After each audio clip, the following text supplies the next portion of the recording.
Welcome back to the Deep Dive.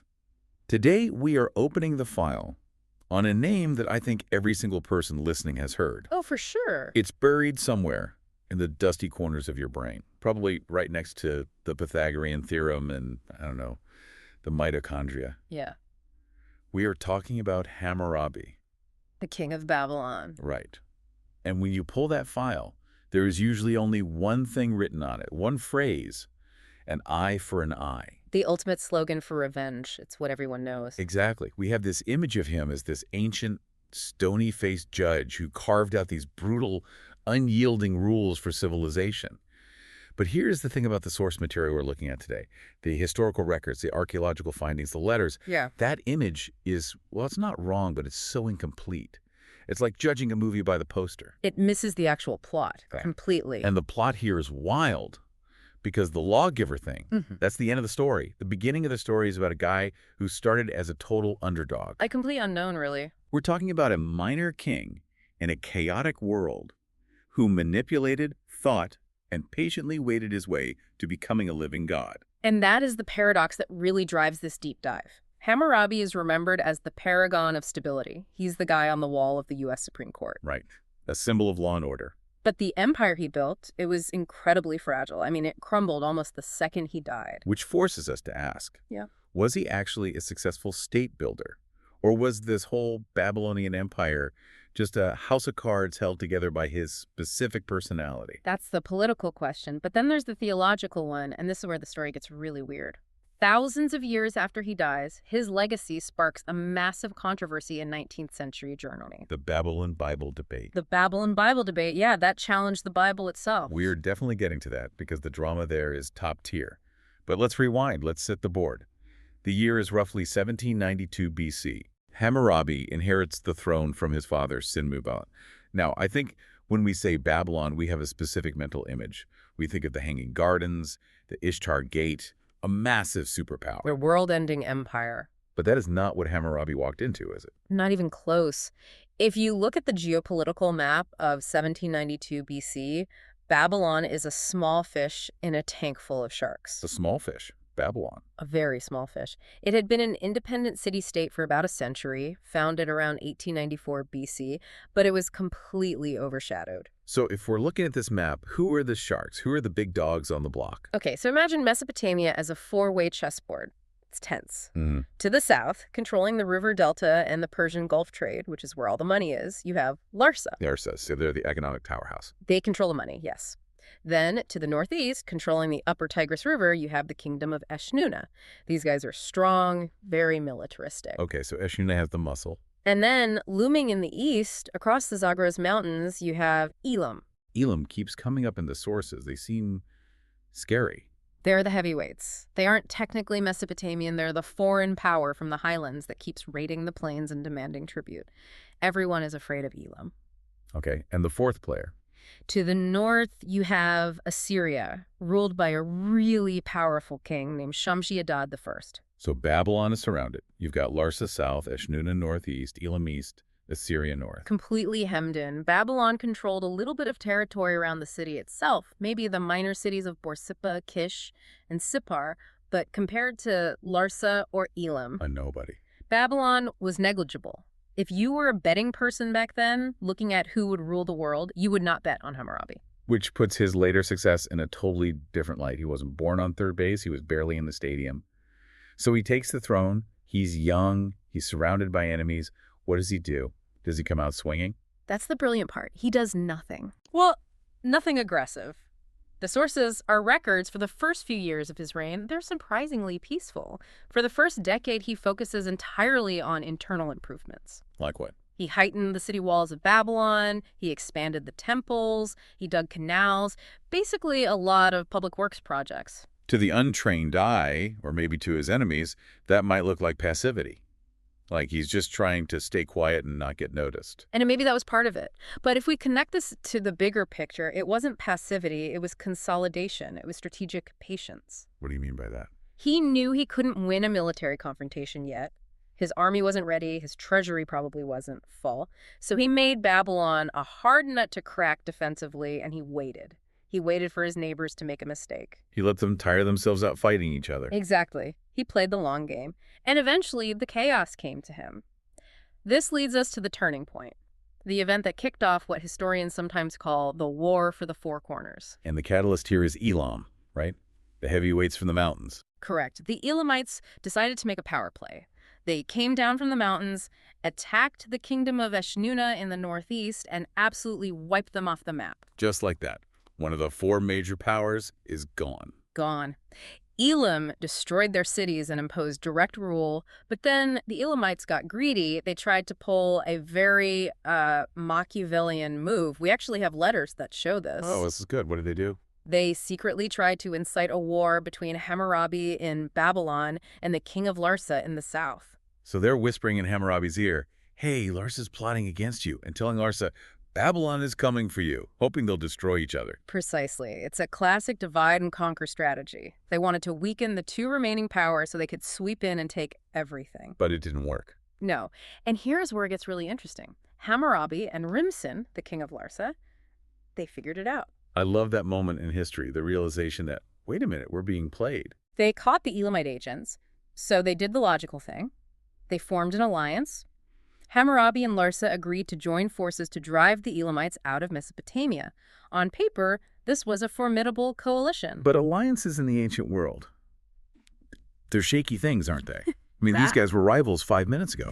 Extremely shaky, and this is where the betrayal happens. The war begins, Hammurabi mobilizes his army, he marches to the front lines to fight the Elamites, and Larsa simply doesn't show up. They ghosted him in a war. They ghosted him. Larsa failed to contribute any significant troops to the war effort. They stayed home, probably hoping Hammurabi would get crushed by Elam, leaving Larsa as the last man standing. That is cold, but it backfired, didn't it? Big time. Because Hammurabi managed to win anyway. With help from other smaller allies like Mari in the north, he crushed the Elamite invasion. But the moment the dust settled, the patient builder persona vanished. He was furious. I could imagine. He just fought a war for survival while his ally sat eating grapes in the south. He didn't waste a second. Around 1763 BC, immediately after neutralizing Elam, Hammurabi turned his entire army south. He accused Larsa of failing the alliance, which was true, and he invaded. And Larsa presumably wasn't ready for a battle-hardened army that just beat the Elamites. They crumbled. Hammurabi conquered Larsa, and just like that, he controls the entire lower Mesopotamian plain. The Persian Gulf, the trade routes, the rich agriculture, it's all his. But he didn't stop there. The notes mention a domino effect. This is where we see his ruthless efficiency. To fight in the south, he had asked his northern allies Mari and Yamhad to send troops. Right. This meant the north was temporarily weaker.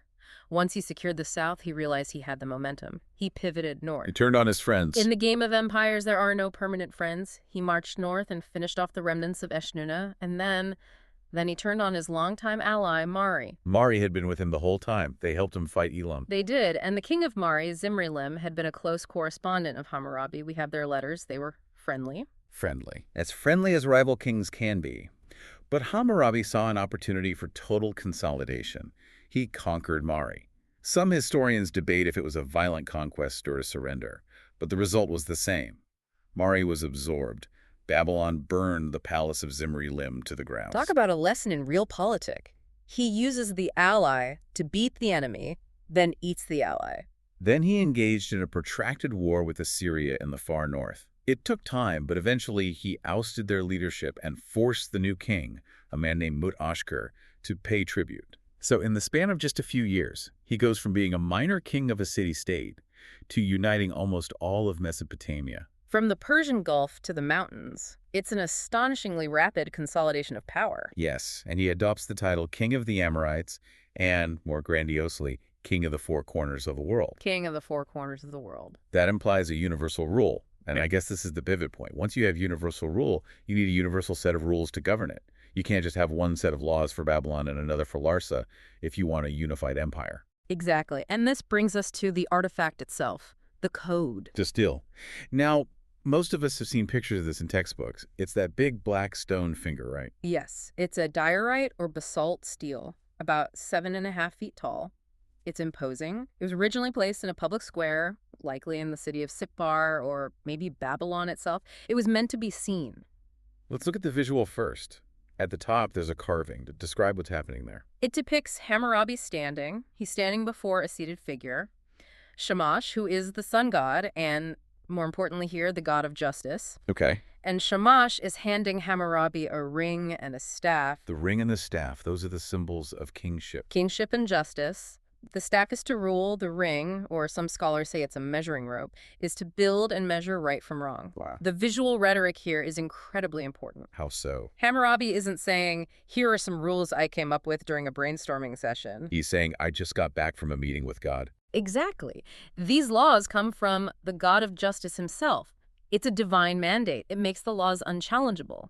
You aren't breaking Hammurabi's law, you're breaking Shamash's law. And below that carving, we have the text, 282 specific laws. 282 case laws. And specific is the right word. It's not a Bill of Rights or, a philosophical text. It's a list of, if X happens, then Y is the punishment. And the scope is wild. I was reading through the notes. It covers everything. Everything. Flood management, calendar changes, livestock care, marriage, divorce, inheritance, slavery, commerce, medical malpractice. I saw one about builders, law 229. Ah, yes. If a builder builds a house for someone and does not construct it properly, and the house which he built falls in and kills its owner, then that builder shall be put to death. There it is, the famous harshness. But before we get into the brutality, I want to clarify something. We often call him the first lawgiver, but that's a myth, isn't it? It is a total myth. He was absolutely not the first. Okay, so who came before? We have the Code of Ur-Nammu and the Code of Lipit-Ishtar, which predate Hammurabi by centuries. We have tablets of laws from long before Babylon was a superpower. So why is Hammurabi's the one we remember? If he wasn't the first, what made us different? Was it just better marketing? Marketing played a role, sure. The stele itself is an incredible piece of propaganda, but there is a major philosophical shift in the content. Okay. The earlier Sumerian codes like Ur-Nammu focused primarily on compensation. Compensation, like paying a fine. Yes. If you knocked out someone's tooth or broke their bone or even in some cases committed homicide, the penalty was a fine in silver. It was a transaction. You paid for the damage you caused. Money for damage. That feels surprisingly modern, like a civil lawsuit. It does. But Hammurabi shifted the focus away from compensation to physical punishment. This is where the lex talionis comes in, the law of retaliation. Eye for an eye, tooth for tooth. Why the shift? Why go backward from pay me silver to let me break your bone? That feels like a regression. It's debated, but it lightly reflects the changing culture. The Amorite dynasties, Hammurabi's people, were perhaps more martial, more tribal in their sense of justice than the older Sumerians. It's a different worldview. A different worldview. Or perhaps Hammurabi felt that in such a vast, newly conquered empire filled with different peoples, he needed a deterrent that money couldn't buy. Fear? Fear is a powerful unifier. If a rich man knows he can just pay 50 shekels of silver to punch you in the face, you might do it. If he knows he's going to lose his own eye, he hesitates. But there's another innovation here that I found really surprising considering how brutal the punishments were. The source material mentions the presumption of innocence. This is crucial. It's one of the first times we see this codified. The code suggests that both the accuser and the accused have the opportunity to provide evidence. Wait, really? So you can't just accuse someone? No. You couldn't just point a finger and have someone executed. You had to bring witnesses. You had to bring a contract. Law number 1, the very first law, states, if a man accuse a man and charge him with murder but cannot prove it, the accuser shall be put to death. Wow. Talk about high stakes for filing a lawsuit. If you lose, you die. It discouraged frivolous accusations. But the deeper point is that the state was taking control of the process. The code codified revenge into state justice. What does that mean, codified revenge? It limited what a wronged person could do. You couldn't just go burn down your neighbor's house because he stole your sheep. You had to go to the judge. The state decides the punishment, and the state carries it out. So the state monopolized violence. Exactly. It prevents the blood feud. In a tribal society, if you kill my brother, I kill you, then your cousin kills me, and it lasts for 100 years. Hammurabi said, no, the state kills you, and then it's over. That is a profound shift. It brings order to chaos. And there's one more marketing genius move Hammurabi made with the code, the language. It wasn't written in Sumerian. I thought that was the official language for this kind of thing. It was. Previous scholarly works, legal codes, religious texts, they were often in Sumerian. That was the Latin of the day, the ancient language of the elite and the priesthood. So what did Hammurabi use? He had the code written in Akkadian. Which was? the daily language, Yeah. the language people actually spoke in the streets of Babylon, the vernacular. That's huge. That means, well, assuming you could read, which I guess most people couldn't. A tiny fraction, yeah. But if you could read, you didn't need a priest to translate the law for you. It was a move toward accessibility. But more importantly, it was part of his broader program to standardize a Babylonian culture. He was saying, we all speak the same language and we all follow the same law. It was nation building 101. So we have the conqueror and we have the lawgiver. But then as we move into the later years of his reign, things start to get a little messianic. To say the least. It gets very strange. We mentioned in the intro that he became a god. Not just chosen by God like the sigil shows, but actually divine himself. That's right. This was a unique honor. He was declared a god during his lifetime. Usually that happens after you die, if at all. How do we know this? Did he wear a badge? How does that work? We see it in the names. We find records of people changing their names to things like Hammurabi Ili, which translates to Hammurabi is my god. Wow. Imagine naming your kid, the president is my god. That's a whole other level of devotion. It shows the level of cult of personality he achieved. And the hymns written about him during this time are intense. They don't just call him a king. They use imagery that is almost monstrous. Monstrous. How so? They call him a great dragon, the Basmu. A dragon, Yeah. not a shepherd. Well, both. They also describe him as a net stretched over the enemy and a fierce eye that gives death sentences. That is terrifying. It's not the benevolent grandfather image at all. He cultivated a dual image. On one hand, he is the shepherd, the bringer of peace, the protector of the weak, the man who brings justice. On the other hand, he is the warrior, the dragon who crushes resistance. He wanted to be loved and feared in equal measure. It seems like he wanted to be everything to everyone, the father figure and the destroyer. But here's the tragic irony we teased at the start. He builds this massive reputation, he becomes a god, and then he dies around 1750 BC. And what happens? The unraveling is almost immediate. Really, that fast? He passes the reins to his son, Samsu-Iluna, and instantly the empire proves to be incredibly fragile. Why? Was the son just incompetent? Not necessarily incompetent. He actually fought very hard to hold it together, but the structure Hammurabi built relied too heavily on Hammurabi. The personal alliances, the fear he inspired, the specific relationships with tribal leaders that didn't transfer automatically to his son. It's like the moment the teacher leaves the room, the class goes wild. Worse. Rebellions sprung up everywhere. You had the Sealand dynasty rising in the south, so he lost the Persian Gulf almost immediately. You had the Kassites invading from the northeast mountains. So all those sharks he defeated, their cousins came back for revenge. Within a generation, Babylon was reduced back to being basically a minor state again. It lost almost all the territory Hammurabi had conquered. And then the final blow came in 1595 BC. The sack of Babylon. The Hittites. They came all the way from Anatolia, modern Turkey. They marched in, sacked the city, stole the statue of Marduk, the city's main god, and ended the Amorite dynasty completely. So in terms of political longevity, Hammurabi's empire was a flash in the pan, a blip. Politically, yes, but culturally, it was eternal. How so? The city was sacked, the dynasty was over. Because even though the Hittites sacked the city, and then the Kassites took over rule for the next 400 years, they didn't erase Hammurabi. They respected him. The Kassites kept the code. They revered him as a model ruler. So even the conquerors looked at his laws and said, actually, these are pretty good. Let's keep them. Exactly. Even 1,000 years later, kings in the Near East were claiming Hammurabi as an ancestor to legitimize their rule. He failed to build a lasting political state, but he successfully built a lasting idea of kingship. That is a powerful distinction. Mm-hmm. But speaking of his legacy, we have to fast forward now, way forward, to the 19th and early 20th century, because Hammurabi pops up again in a place you might not expect. The theological debates of Germany. The Babylon Bible controversy. This is a pivotal moment in the history of archaeology and religion. It's a huge deal. Set the scene for us. The Code of Hammurabi is rediscovered in 1901. Right. Yes. French archaeologists found it in Susa, Iran. Iran? I thought it was in Babylon. Remember the Elamites? The heavyweights from the mountains. Centuries after Hammurabi, they raided Babylon and took the stele as war booty back to their capital, Susa. That's where it was found. Ah, stolen goods. Makes sense. So it's brought to the Louvre. Scholars start translating it. And they notice something shocking. The similarities to the Bible. So specifically, the similarities to the covenant code in the book of Exodus. The phrasing, the eye for an eye principle, the specific case laws about goring oxen or slaves, it looked suspiciously similar. And this is where Friedrich Delitzsch enters the chat. Friedrich Delitzsch was a superstar of German academia, a famous Assyriologist. In 1902, he gave a lecture in Berlin. And not just to anyone, he gave it in front of the Kaiser himself, Wilhelm II. No pressure. And in this lecture, he dropped a bombshell. He argued that the Mosaic laws, the laws of Moses, the foundation of the Old Testament, were directly copied from the Code of Hammurabi. Oof. That must have gone over well with the religious establishment. It caused a massive scandal. You have to understand, the prevailing belief was that the law of Moses was a direct, unique revelation from God to the Jewish people on Mount Sinai.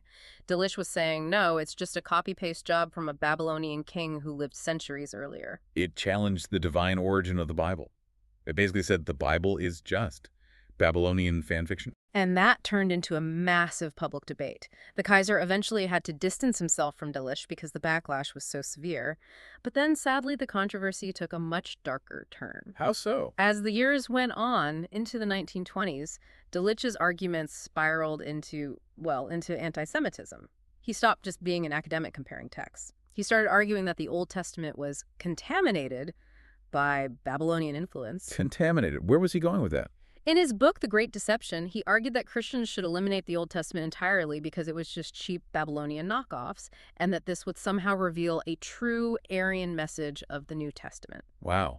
So he took an archaeological observation, these texts look similar, and weaponized it into a hateful ideology. He did. It's a tragic example of how history can be twisted to serve a political agenda. But if we step back from Delitzsch's craziness and look at the modern consensus, what is the actual relationship between Hammurabi and the Bible? Yeah, did Moses copy Hammurabi? That's the bottom line question. Most modern scholars say no, it wasn't a direct copy.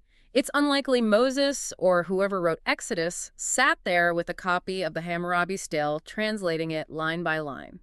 So why are they so similar? Eye for an eye appears in both, word for word. It's more likely that they share a common ancestor. They both emerged from the same Semitic cultural background. These legal concepts, lex talionis, case law, the way you treat a goring ox, were in the air of the ancient Near East. So they are cousins, not father and son. Exactly. They're drawing from the same well of legal tradition. And we have proof of this influence spreading. In 2010, archaeologists found a tablet in Hazor, Israel, dating to the 17th or 18th century BC. That's right in the neighborhood and right in the time period. It contained laws clearly derived from Hammurabi's tradition. So we know for a fact that Hammurabi's legal ideas were circulating in the region where the Bible was eventually written. So he didn't just write laws for Babylon. He set a legal standard or a legal vibe that permeated the entire Middle East for millennium. Without a doubt. So let's bring this all together. We've gone from the chessboard of 1792 BC to the lecture halls of 1902 Berlin. What is the takeaway here? I think if we synthesize the journey, we see a man who mastered every aspect of leadership.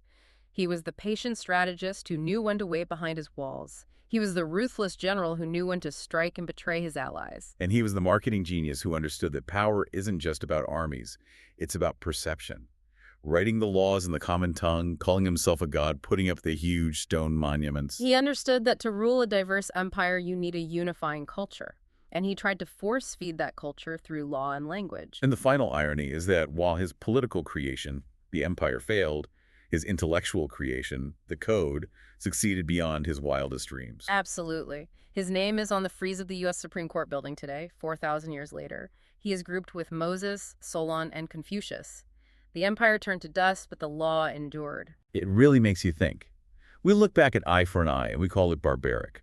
We think we are so much more advanced. But Hammurabi introduced the presumption of innocence. He introduced the idea that the law should be public, written down, and that evidence matters. That is the provocative thought I'm left with.